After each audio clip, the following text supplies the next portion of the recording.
So what's up, y'all? What's good? What's good? What's good? What's good? What's good? What's up? What's up? We got some guests. We got walking people here. Hello. Can y'all move your feet up? Open up the floodgates. As y'all Flex. What a flex. Open up the floodgates. They ankles work. Oh my god. As y'all can see, we have the able-bodied community on the show today. We're inclusive. We're not ableist or whatever. I think that's ableist. What's that? Isn't No, that? you're ableist when they're against disability activism. Well, they're able-bodied. They part of our team. So, what's up? Today we brought these two lovely ladies. One of them being my own personal friend. Mm-hmm. What's your name? Erica. That's Erica. Okay. And then we have the beautiful, all the way hailing from Toronto, Canada. Came a long ways for us. Thank you. Yes, both of them watched the show. They are up to date with every episode, and that's why they were able to come on. Don't try to jump us like, why you didn't ask me to come on? Because I know we love y'all all, but we gonna get everybody as the time goes on. So they came here today to ask us all the questions that the people want to know. They both asked their friends and family members and just random people questions that people have for us. Right. People in wheelchairs, we ain't got no blind people or deaf people up here today, so it's just the people in wheelchairs. Don't be coming at us. And that's how we're gonna do it. So first off, let's start. How's everybody doing? Let's do a little quick mental check. Okay, so mental check. Let's start from this way. Okay, I'm great. From 1 to 10. 1 to 10, I'm gonna put it at 8. That's good. That's a blessing. That's a blessing. That's good. I'm happy to be able to come out to New York. It's been so long, so leave the country. So I'm excited. That's a blessing. That's what's up. Dope. I'll give myself a 7. Oh wow. Ooh, why? Why a 7, not a 10? 7. No, 7. What's going on over there? A 7 because the year started really, really good. Excellent. Something happened this weekend. Tussling. He's only got to tussle with some people, but no, it's a 7. 7's good though. 7's good. I just feel like my mood is a 7. 7 is basic. You're not basic at all. I know it's a 7. Jesse come with the 9s and the 10s. Yeah, but I think you say I feel like I'm a 7. It's good. A 7's good though. It's a good 7 balance. is good. Yeah. I want to say that I honestly because of what's going on in my life right now, I'm not really at my best mind state. But other than that, other side from what I'm dealing with my personal issues and stuff. I don't know. It's hard because it's like they intertwine. I feel good, you know what I mean. Mentally, I feel good, but it's it's also the possibility that one of my friends might be dying soon. So I'm not. You know what I mean? It's that part is fucking with me, and I know he's such a jokester. He would want me to be happy and stuff and laugh. So that's what I'm trying to do. Just keep his mindset because we literally laugh about shit like that. He be like, "Yo, if I die, I know you gonna be the only motherfucker at my funeral," and I'll be like, "Shut up, I'm not coming." You know what I'm saying? We into that. That's us. We make jokes about each other. So I just hope he gets better, and then I'll be happy. Me, I'm climbing the charts, baby. I'm at 8.5. That's good. You see my boy?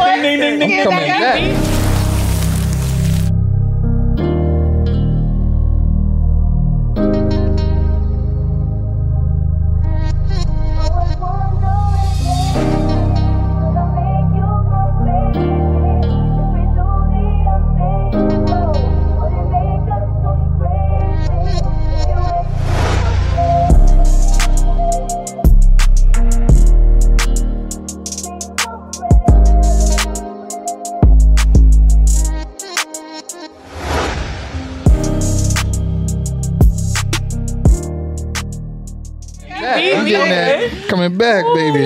Yeah, I'm getting back up there. I feel, everybody know about that little setback that I had in the hospital and stuff. Yeah, but I'm feeling good, getting my weight back, and I'm focused again. I'm back. I'm just ready to turn it up. So nice. How you feel? How you feeling, E? What's good?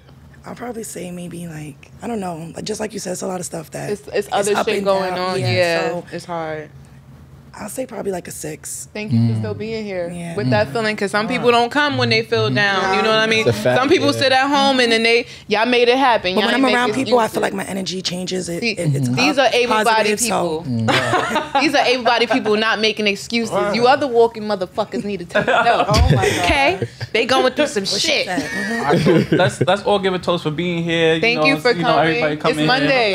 It's Monday. It's a new day. Toast. Toast is 11. Today's 11. No. Today we're toasting. I plan on getting drunk with Lissa this weekend. Yeah. You're gonna toast. Invite me. I'll pass by. Ooh, that's good though. This one, it's alright. I like I it. didn't lie. You think I'm lying to you? It's good. It's sweet. You got a little sweet to it. So not too sweet. So what's up, sis? What's your French facts of the week?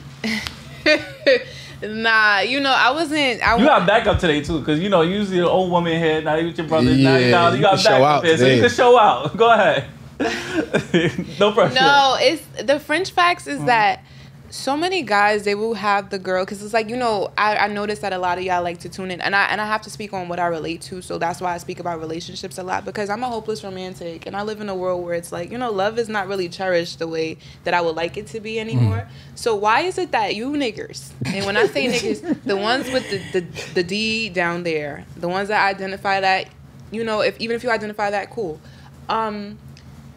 Why is it that y'all get with women that y'all dream of and waste your complete time? Did you ever have that happen to you? Like a nigga beg you to be with you. It's a selfish technique. When you get with someone, you open their love up to you. Like, because we all have our guards up in the beginning, men and women. You feel me? Everybody has their guards up. But now you opened up my love for you. And now that I'm on you that way, you get what I'm saying? Then it's like, I don't know. Like, it's just it's so basic now. When we used to have the fire, like, I can't. I told y'all last week I ain't settling, so nigga, you's a settler. I ain't settling. So who wants to add that? You want to project on it? Add on that? I have nothing to add. I'm just saying I feel you. We've all had that. Have you not? Okay. Unfortunately. Have you not had that happen? Unfortunately. Yeah. Let's ask the men though. Why they do that? Yeah. Why do that? I want to hear the woman. You heard it because we agree with her. So sometimes it's not what I feel like he did sometimes it's just not what we think we want until when we get it, and it's just like, why not let it go? Oh, I mean, no, but that's a selfish. That's a selfish act when you don't let that person go. When you don't, because like I said.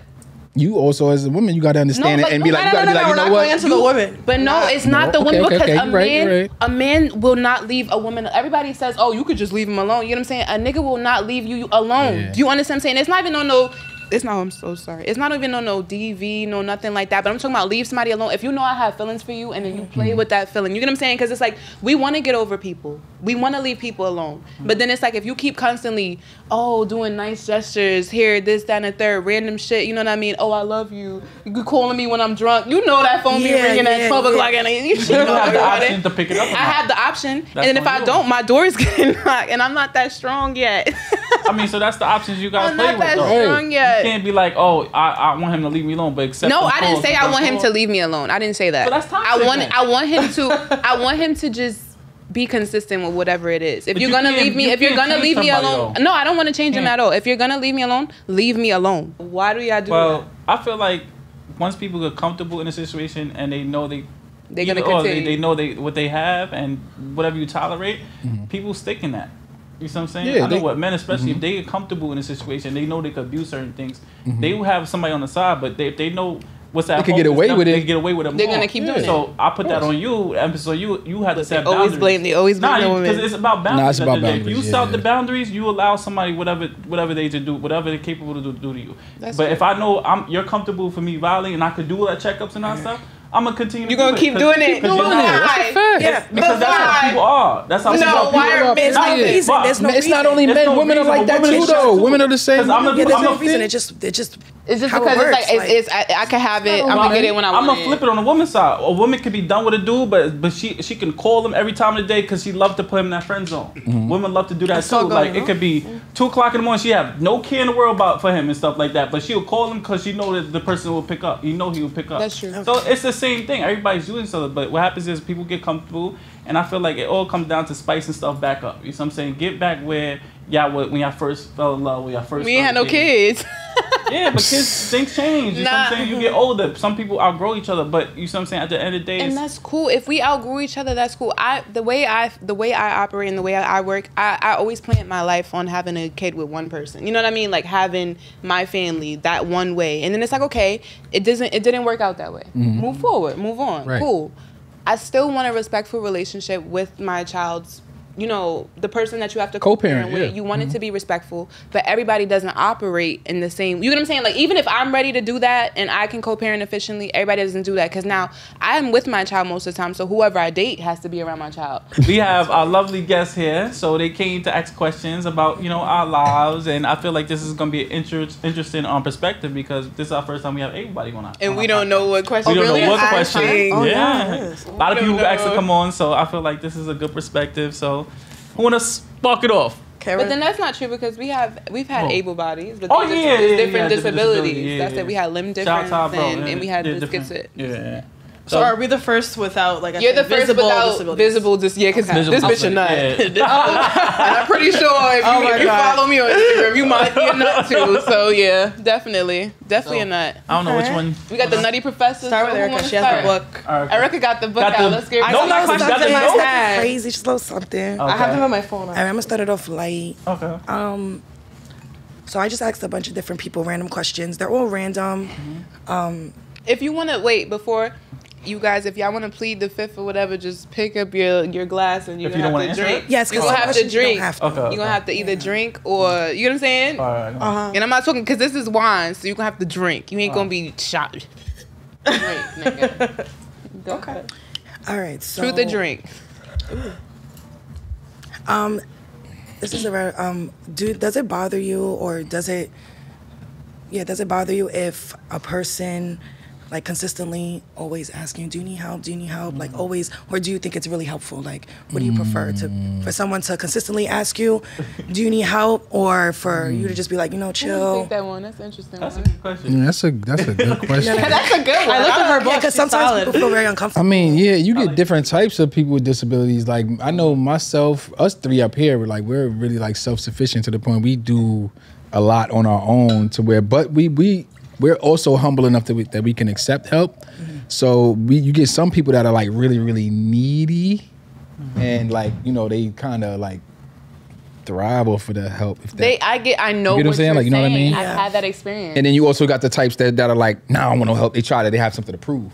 I was at that. So it's phases. Like I was at that stage. I remember. You know what I'm saying? So, but now I accept. I remember speaking to like an older lady, and she said, don't like refuse help because you can miss your blessing like that. So because of that, like if someone offers to help, I'll accept it nowadays, you know? So yeah, if that makes sense. But I mean, I'm also the type, like, you don't have to keep asking me. If you see I need help, then just do something. Do it. I just won't do beat it. you up. I won't knock you for trying to give me a hand or whatever. So, but yeah, that's how I'm on it. So. I mean, that question for me, I'm a woman, so you know we like help in general. So it's like whatever. You guys didn't like getting pushed around and stuff. Remember, it was a point where I was like, I remember I was always like, I'm not pushing myself.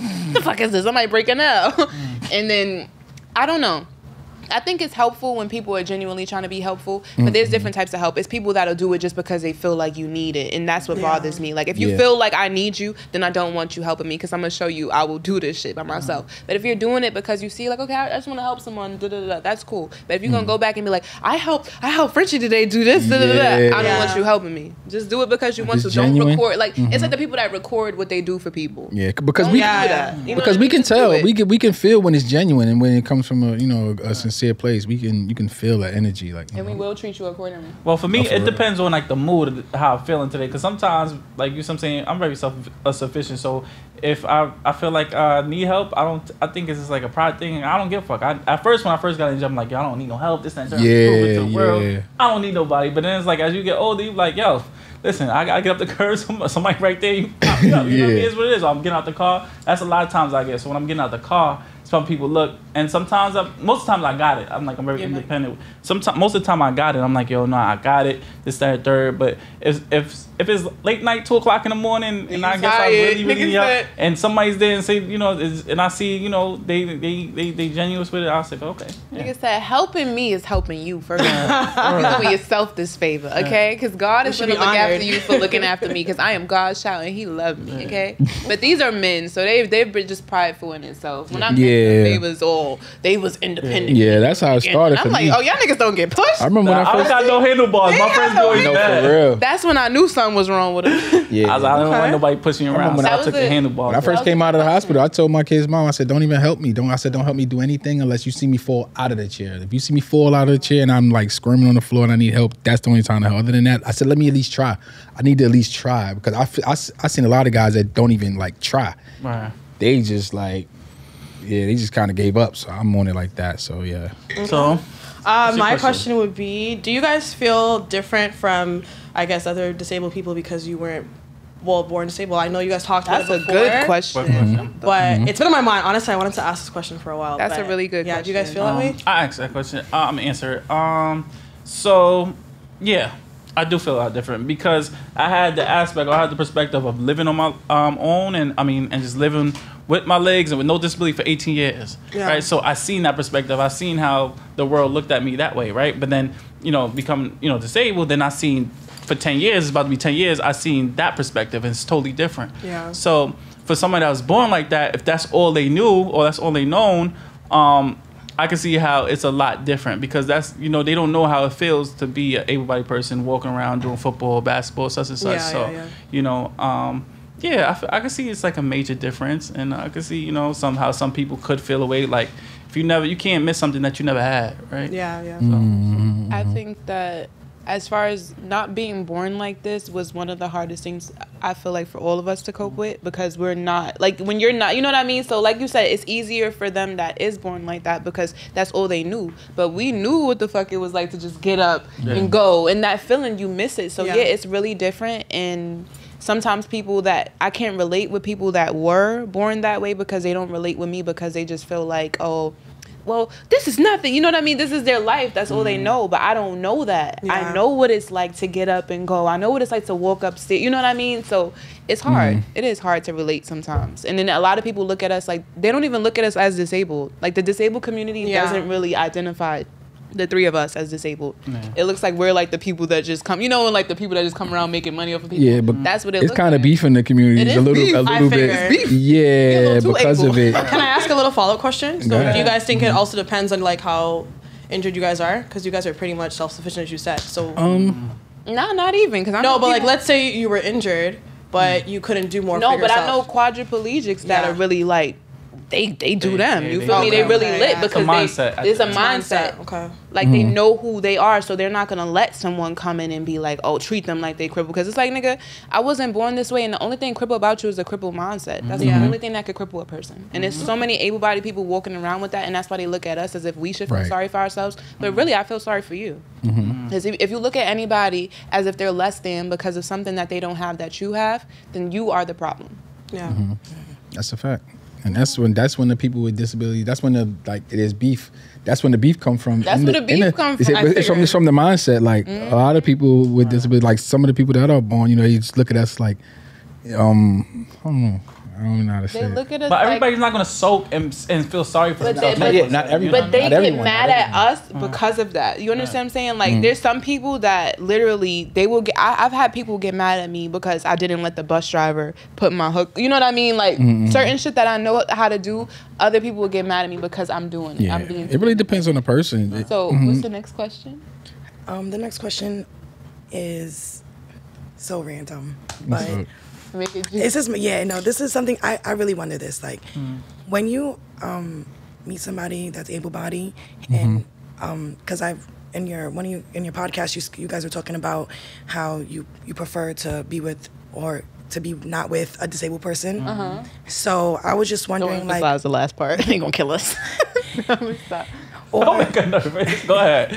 I'm just wondering, like, when you are with somebody who's able-bodied and you get into the bedroom, like, do you feel like you have to teach them how to handle you, or do you feel like they just right to the spice, or they just no? Come on, teach them? I was too shy to ask, but go ahead. Ask the questions. I'm the kind of person. Well, I move so crazy, like. I be in the matrix, so I don't know. I'm very really aggressive, and I move so quick. Like they'll watch me at first. They just watch how I'm moving, and they'll just go off of my movements, if that makes sense, I guess, right?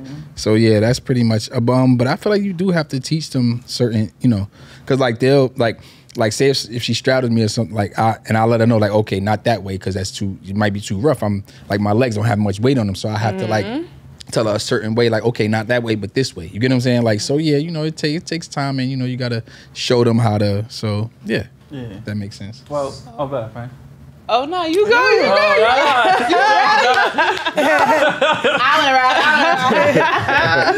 Nah, like simple law said, I feel like when my first experience when I had sex in the chair, right? It was like, I felt like it was more intimate, right? Because I was learning my new body. It was your first time. Yeah, it was my first all time. over again. And I'm like learning my new body and learning what I could do and what's my strengths, right? So also, I feel like being in this, you explore more things.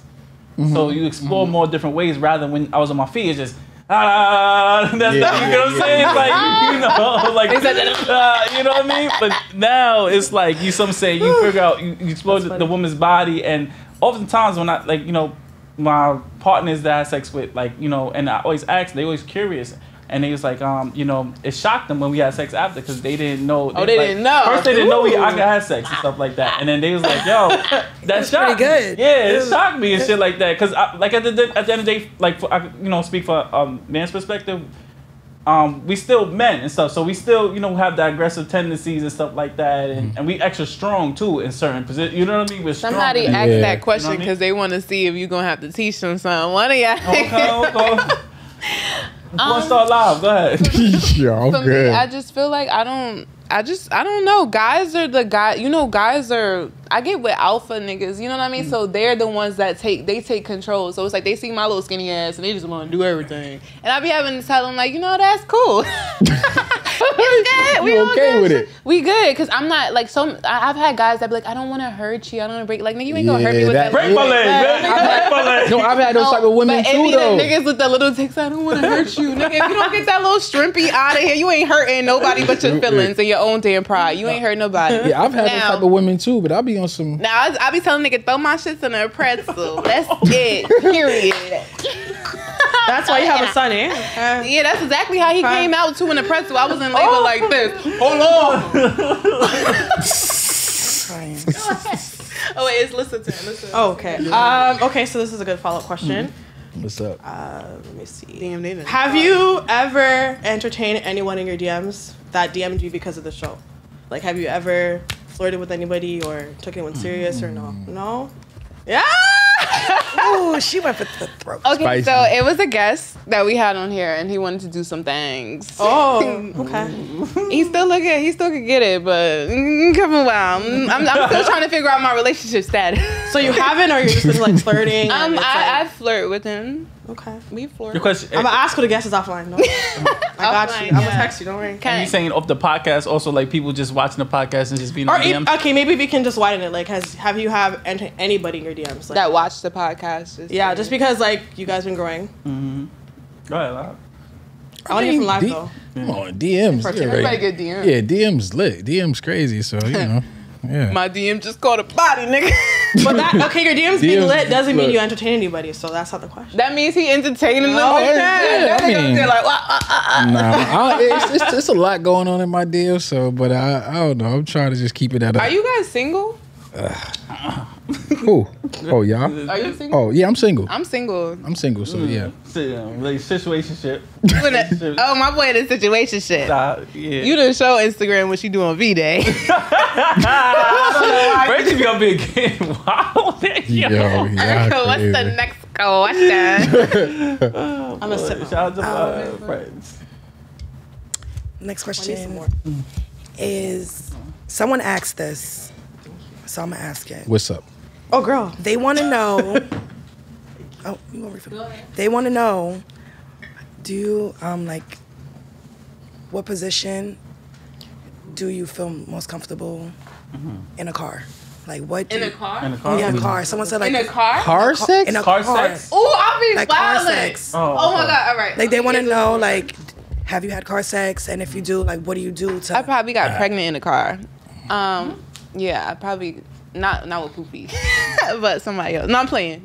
Yo. Nah, I was that ass. But car sex? You crazy? Back shot bully? You shitting me? You bend over right over the seat. All you gotta do, if you got a bitch in the wheelchair, let me help you out real quick, niggas. Bring the leg up. Bend the leg real quick. Put her on the seat. Flip over. Make sure she on the stomach, right? So now she's on the stomach. You lifting the knees, so you won't bend them for her if she can't bend them. See me? I know how to just throw my shit. I've been head on the wheels. What's her head on the wheels? Nah, head not on the wheels. We facing towards the rear.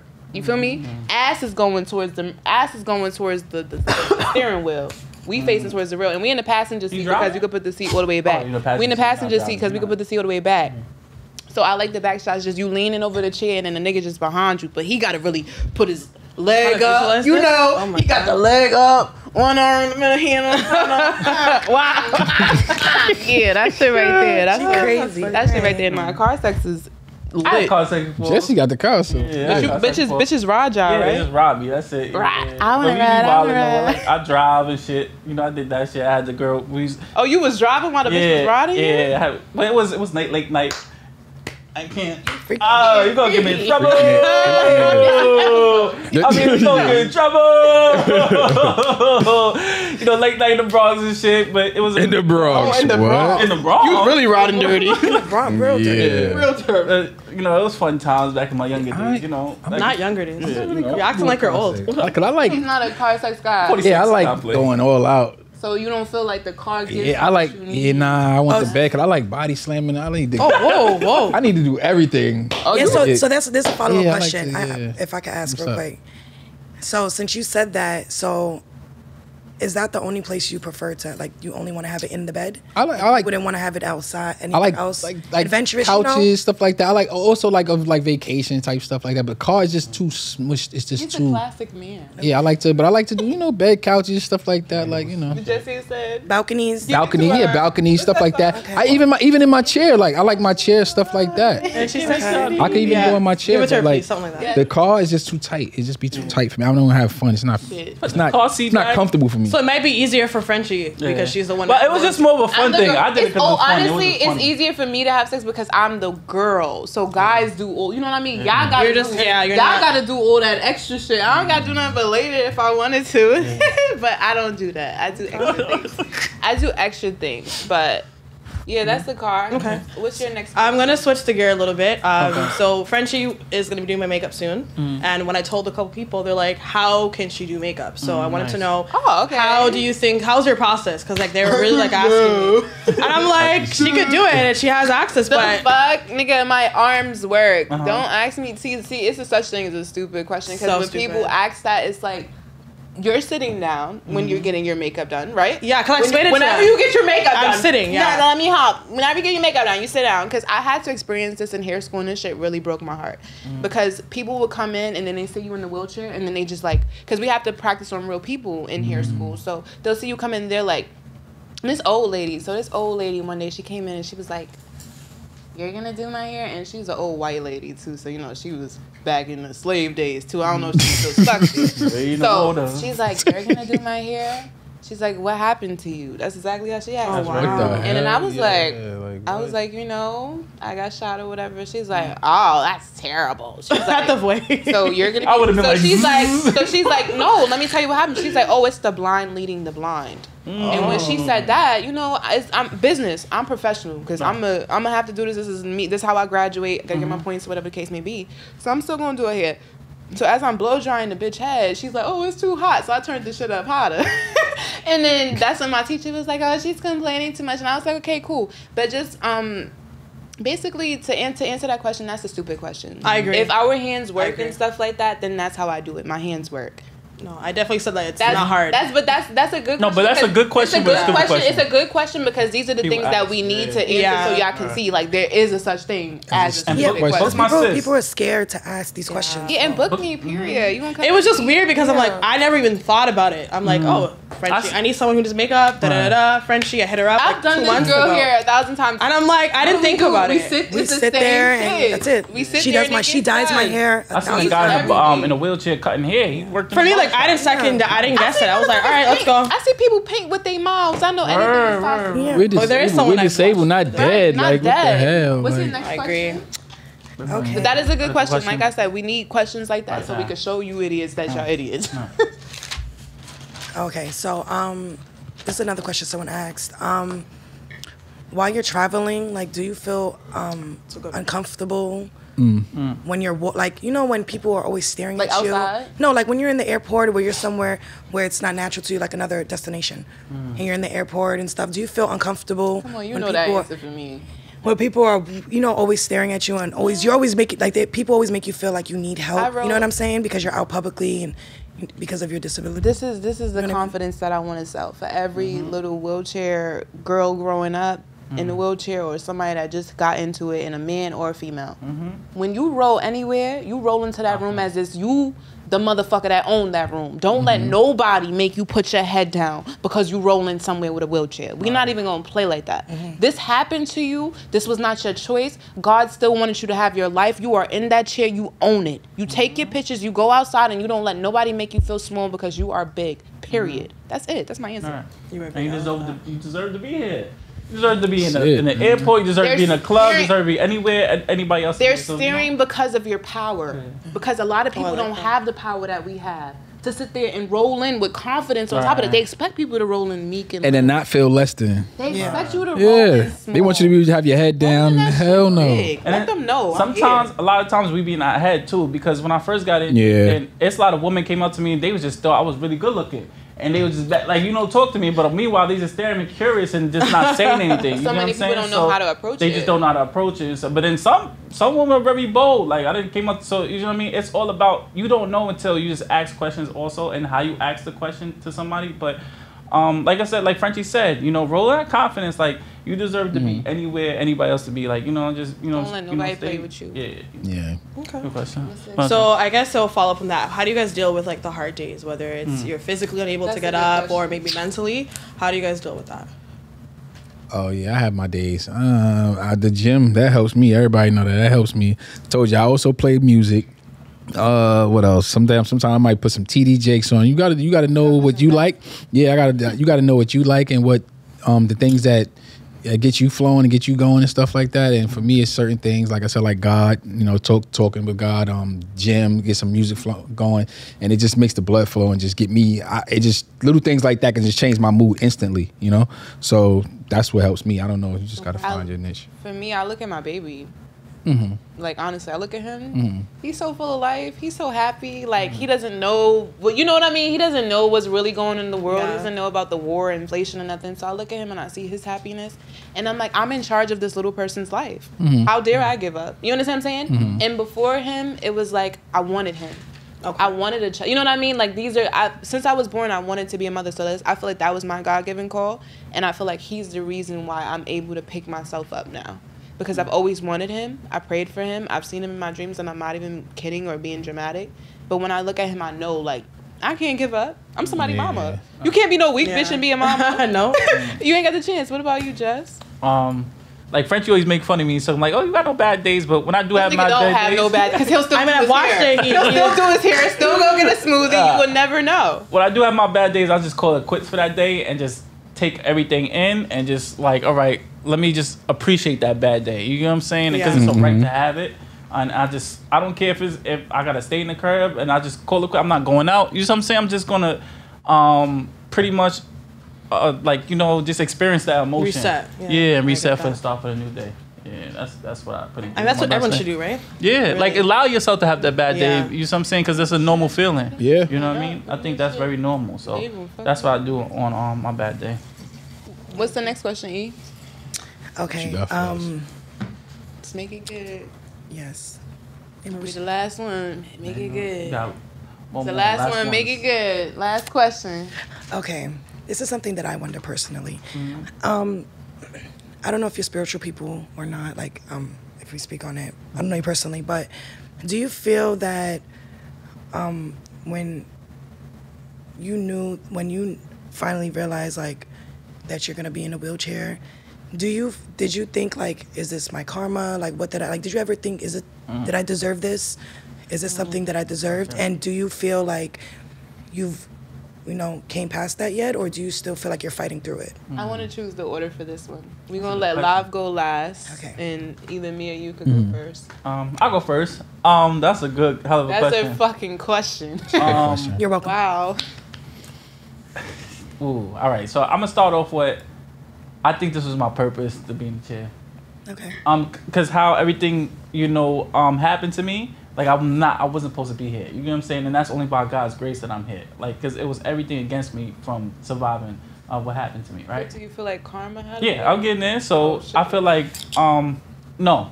I think it was not my karma because overall I was always a solid, good individual. Here you go. It was no, like, you know what I mean? I'm a stand-up dude, so even when I'm sitting down. So I don't think it was no karma. You know what I'm saying? I feel like just the environment you grow up in, right? Unfortunately, certain environments you grow up in, gun violence is part of it. That's what is a part of your environment. You know what I'm saying? We gotta get big on that too. We gotta get. It don't matter, and this is what people think, right? It don't matter if you're in the streets or you could be just outside coming out your building. People get killed in those environments, right? I don't think it's my karma. I feel like, looking back at it now, and like I'm saying, see all the people we touched, and you know what I mean, and all the people I helped out throughout this process. I feel like it's my calling, because who would say if I wasn't here, I would speak to all these people or had certain things and stuff like that. So no, I don't believe it's a karma thing, but I believe I'm rolling in my blessing. I'm rolling in my purpose. Oh, wow. Yeah. Rolling in my blessing. Yeah.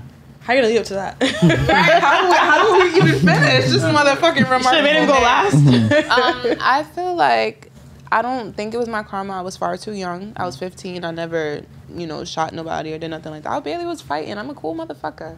So I feel like my situation had to happen because it was my awakening period, because I was too wise for the things that was doing, because I was always wise. I was always very smart, always too smart to be doing the things that I was doing. So I feel like this was for me.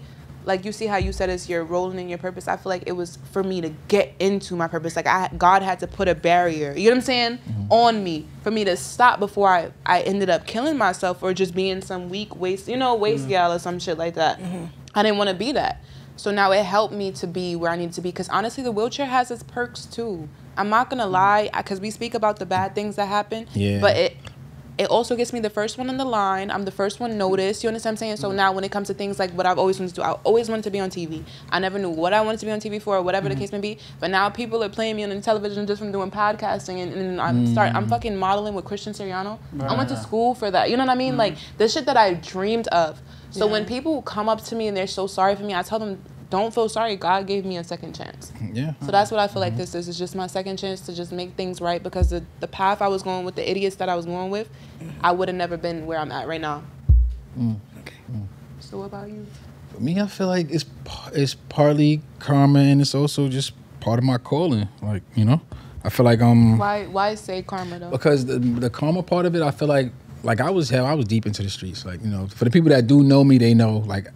But most people know you as most people know you as this live. They don't know me right. As okay, live. So I was So years ago, I was 20 years ago, but 19 years ago, I was shot, but prior to that, like leading up to that, I was into any and everything in the criminal field. You could pretty much say, like, I did time for, like, I've been on both sides of the gun. I'm gonna just say that literally. Wow. Like, and that's as real as it gets. Like, I'm talking about I done did time. I've been upstate. Prison. It's been a lot. I've been on a real journey, so like, and I guess it is my karma, but it also, like, everything, it made me the man that I am today. You get what I'm saying? Like, and it was part of my calling, and I know my steps are ordained, Woo. So I can't sit here and just say, oh, it's bad, and I did, like, all of that made me into the well-rounded person that I am. You get what I'm saying? Like, if it wasn't for that, like, look at me. Like, now I could say all of that, all those bad things that I did. Yeah, I sold drugs at 100 miles an hour. I was running around with a bunch of killers and murderers and drug dealers and all this stuff, and I done seen every aspect of the criminal field, right? But now, on another note, I'm a dad. I'm an entrepreneur. I'm a grandfather. I'm an entrepreneur. I have my own clothing business. I done model with, like, some of the biggest brands, like, and work with some of the biggest brands. I'm about to be, like, in, like, a little film coming up. You know what I'm saying, like, soon. So it's like, it's like the thing that I know that now everything is just it had to play out that way in order for me to do what I'm doing today. And exactly. Right. And I noticed that, like, I feel like God wouldn't put more on you than you can handle, right? And I just feel like he's using me as an example, and he wants me to, spread his message and spread his word, and he's using me and my message to get across to other people. And that's my purpose in life. To my purpose in You're mentoring young men that was in the same position as you. People come up to you, able-bodied, not, and they admire your strength. And for me and Jesse, because me and Jesse always speak about it, you were in this before us, and you were the first person in the wheelchair that I met that I connected to. Because I never, you know what I mean? I'm like, these fucking crippled people. Can't fucking like them. That's what I was thinking. And then when I see this nigga, I see a fly motherfucker on or something. Because we both had the same shit. Like, he had his legs up on us, us around, I had my legs up. Word, and I was like, oh, we not sitting in crazy. the chairs. You know what I'm saying? So when I seen him, I was like, wow. A fucking person in a wheelchair that looks like me. You know what I mean? Like, we both look good. We both still I identify. And that's why representation is so important. I'm so happy that they're making dolls about us. I'm so happy they're making all this because you were the first, and I will cry, I swear to God, you were the first example of somebody in a wheelchair that I ever seen. And it's like, wow, because everybody that I seen was old. They were ready to give up. And then I seen you and you were just smiling. And this is me coming home from school when I was ready to drop out. I still remember that day. The day I met you was the day I was ready to drop out because I wanted to drop out of school because I wanted to walk so bad. I was the only person in a wheelchair in my school. The youngest person at that. So I wanted to walk so bad, and I seen this man. I'm like, I told my dad, I was like, I'm gonna drop out today. You know what I mean? Like, I was so ready because I just wanted to focus full time on physical therapy. And then I seen you smile. I'm like, well, he could smile his wheelchair. He's making the best out of it. And I met this man when I was 16? Yeah. Oh wow. I'm 25 now, going on 26. It's about to be 10 years. Yeah. You understand what I'm saying? Shit is real. Yeah. So I'm grateful for you, and I'm grateful for what you did because you don't even know the part that you played in my life, and I'm grateful for that, and I love you forever, and that's why I call you my brother. Thank you, sis. I love you too. Thank you so much for that. Appreciate that. Wow. So let's wrap it up with just asking them questions, and we close up. Oh, okay. Would you ever date a person in a wheelchair? Who are you asking me? Or? Both of you. Okay. Okay, answer. I think I would. I'm up to it. I'm open to it. I don't see why not. What would Guy be the or barrier? girl? I'm attracted to men, so it would be men. It would be men. Okay. Yeah. What would be the barrier for you? I would. Don't be No. scared because No. I'm not scared. I think it would be how comfortable they are with themselves. So I need to have even though if you're in a wheelchair, you're still a man. So men like them. So they're confident. I need to see that. Men like I need to see that. You know what I mean? I don't want to be with someone that's sorry for themselves. Yeah. You have to be confident. I'm not saying you have to be fully confident in yourself all the time, but at least you still have that comfortability because then it won't work. And then because I can't learn from you, I can't know what you want. So I would say that. You have to know who you are. Exactly. And I already know her answer. She dates me. It's my baby father. No, honestly, I would. Before I met Frenchie, I don't think I would ever. And then after, that's honesty. I appreciate I really didn't think I would because I was just so nervous and everything, like how everything could work out. And just as close as we are and me knowing basically everything, I just feel like I would be okay with it. Like, and I feel like you're more open-minded to it. Yeah, you know what I mean? Like, I know how to. So good. She know how to carry me. Yeah, I'm around her so much. Like, I've learned so much. So if I did date somebody, I would be able to help them. But as long as they did have that a little bit of, the same mindset, confidence. You know what I mean? Like, feel good about yourself, who you are. Because I don't want you to be dragging me down with you. Regardless if you're disabled or not. No, exactly. I need you to be people like that. healthy. That pity mindset. I know people like that. So if your mental's not healthy, I can't do it. So y'all heard it here first. Yeah. If y'all ain't willing, well, she can't. She taking. But she open. If you in Toronto, you're trying to find her. Roll up. That's all I'm saying. But no, this was an amazing episode. This was cool. This was dope. And I really want to do a part 2 with you guys. Yeah, honestly, get me on here. Yes, please. You guys were fucking dope. Thank you for coming. No problem. This was one hell of an episode. Appreciate you guys. Thank you for having us. Cheers. Make sure you follow us. Like, share, subscribe. From follow the us. Throne podcast. Everything is spelled properly. Thank you. And this is at Strawberry Jess. You can follow her at Strawberry Jess on Instagram. At Flyboy Lifestyle, Hot Wheels for Real, Mr. Chin, and Harley Ass. Yep. That's my name. Harley Ass right there. Harley Ass. All the way from Toronto. Honestly, I love giving no away drink, names. Yes. Don't start with that. Have a good day. We love you guys. Thank you. Thank you.